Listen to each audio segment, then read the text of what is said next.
Ndi Igbo na-ege m ntị ekenekwa m ma ọ bụkwa na unu ya anụ ọ bụkwa na unu ya anụ because watchers have been laying low since na monitor ihe na-eme. Ọ ka mma na ka unu were this message now forward that to Mathias. Mmadụ na-abụ ka m wetara ozi anụnwa now.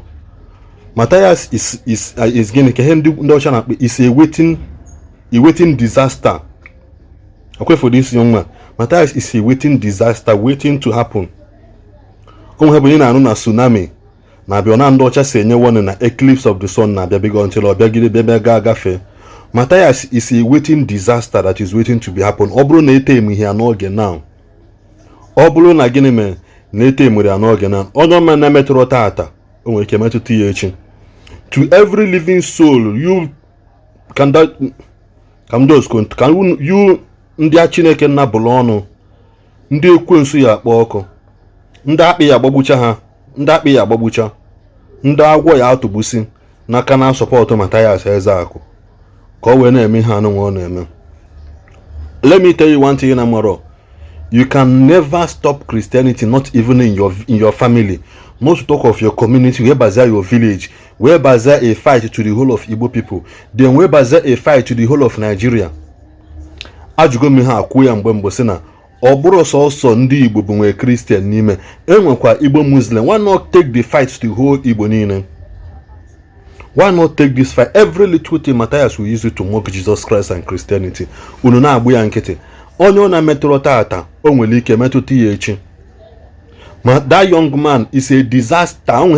Mother become a tsunami awaiting to be happen. By the time Omenala now to control it, Yagafeze out of it will turn a total chaos in the land. We will witness what is worse than Ndi Igbo. That is what this young man is about to create. One can create charlatans and people that are worse than terrorists in Ndi Igbo. All in the name of Nina fight Christianity man fight. Go and read history. How many people that mocked God, how their life ended? Go and read history. How many people that mocked God and how their life ended? Go and read. Because now, in I say, go and study it. Makagini kanku. No nara afiaru megin obido fiabaru. Go and read it. Ebi feel now, no why but I'm not a mock Christians keji survive. Go ahead. Mana onye ọbụla mgbe onye Igbo mara ama na mmala ọkwa anụnwa n'oge tupu ọ na-eme ịbịa feel na ọma mmetụta gị echi ọ ya emetụta gị echi because one day ofu ihe ya eme your family member yi ike inwe accident n'ụzọ ngwa n'obodo obi ma mmakwa na your family member eme na accident until that idiot ahụ until that anụ ọhịa until that ekwensu Chineke nna ya abụọ nụ ebe ewelu video ndị bụ unu post ya na internet wee mụọ kwa sị na Jesus are disappointed by that day ka ihe ebe ibechacha ya na ayo chi gị ka ọnwụ bịa gbuo gị na ịma mfu ọnwụ that very day. Ihe ahụ na-ekwu and I'm speaking it out of just today bụrụ mgbọsị unu nụrụ ya. That young man is a disaster. Tell me Mathias n'oge onye ọbụla na-agwụ ya okwu go and caution him very well. And let me speak it authoritatively now. Imansi anyị niile bụ ndị Igbo. Imansi Enugu bịa na-achọ imebi Anambra steeti. Hapụla ya Anambra steeti ya bụrụ gị warning. Amụrụ m na ndị Anambra na-afụkwa ihe anụnwa ị na-eme. Hapụla ya Anambra na Enugu steeti be gị Nsụka na adị ejeje emewe ihe ị na-eme. Stop destroying our youth all in the name of and creating charlatans out of idleness na suffer na Nigeria na nọ n'ime akịta because onwere onye na Nigeria na mmadụ na ka ihe si wee sie ike. Mụtara si ejide young men na-emebisi na confuse their brain. Onye fuzela dị ayagidego ndị mkpụrụ mere ya cha i create a chaos disaster in the midst of chaos. Can actually create everybody na saying he na eme dị mma. Man, I put it to you people na you go n'obodo Igbo na support this charlatan.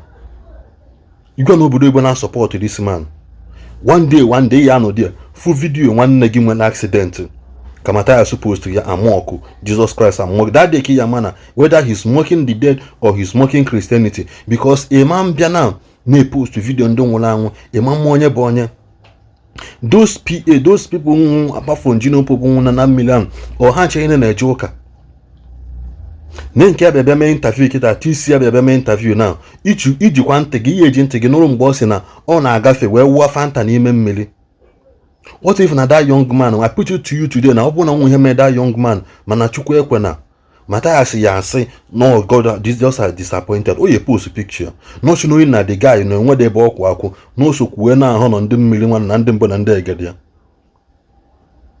This people is a disaster that is waiting to happen upon Ndi Igbo na ọ bụ na take your time. And onye ọbụla anyị keta ji feel ni n'obodo Igbo na ịgbanarị gị a ọ bụrụ na that chaos ọ bụrụ na ọ ya emetụta gị o metụtara ogo metụta nwanna gị o metụta nwanna gị o metụta ikwu metụta ibe gị dade unu ya kpọ na phone na-asị nna ka ya mara na nwoke a dị like this. O bidogo ihe ọ na-eme na ebidogo ya because small smoke o ji bido ọ graduate bego. And to you nwaanyị Imo ị na-agọkwa ala ị na-aghọ ala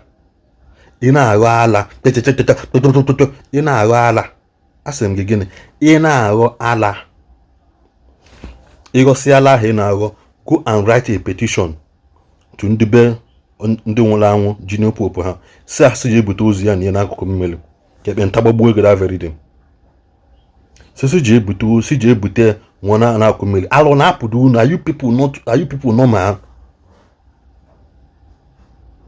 People behaving so stupid and ka ndị nna mụrụ na ha anwụjikwa mmiri n'ala nne ha afọ. Junior pope ọnwụ n'ime mmiri. No, let's focus, let's talk. Ọnwụ n'ime mmiri. Young man ebupụte onu nwa sisi bulukwu ya kwụsị buli aja eje ka aje chụọ aja achụcha aja still otu abụ n'ezi ihe na ihe yemen still ma mee.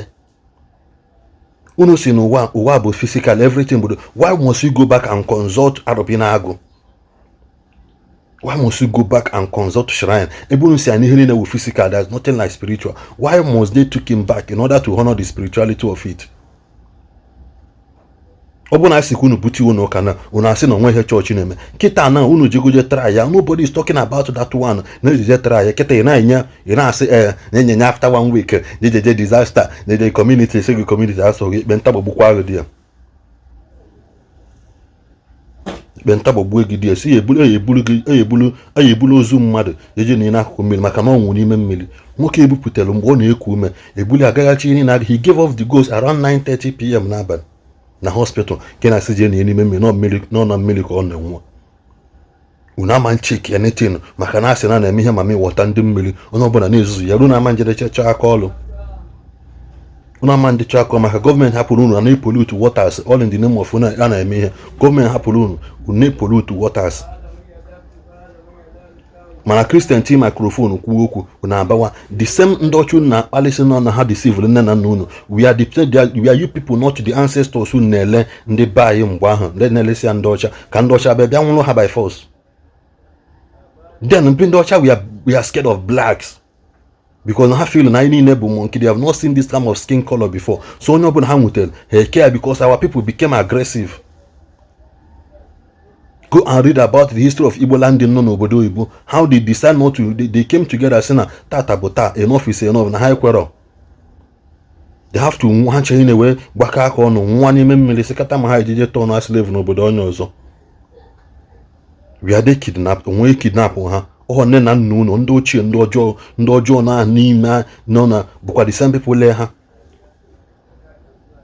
The same ndị ọchị na-akwacha ka iji microphone ha mgbọsa na-eje street by street na-asị na-eze eze ọma Chineke gị ịbịakwa the same microphone ka na-eyuzukwa n'ụka omenala bụ ụzọ eziokwu gị bụ ụzọ ezi asị. Ngwa bụ nwaanyị Imo the same thing unu na-ekwukwa ka ị na fanta onye Christian na manufacture unu jikwa eje achụrụ eze nwaanyị nọ n'ime mmiri. I cannot give you people brain to manufacture the thing, the kind of fanta ya na-aṅụ, the kind of kaikai ya na-aṅụ. The last hospital ebuje nwanne nwoke nwụrụ anwụ nya bụ St. Joseph Hospital. Onwe hospital onye arụbi na-agụ lụpụta ya sị oke nke a bụ onye arụbi na-agụ hospital nwe nke a. People na-ebi ndụ iberibe. Kpachapụrụ n'onwe n'anya.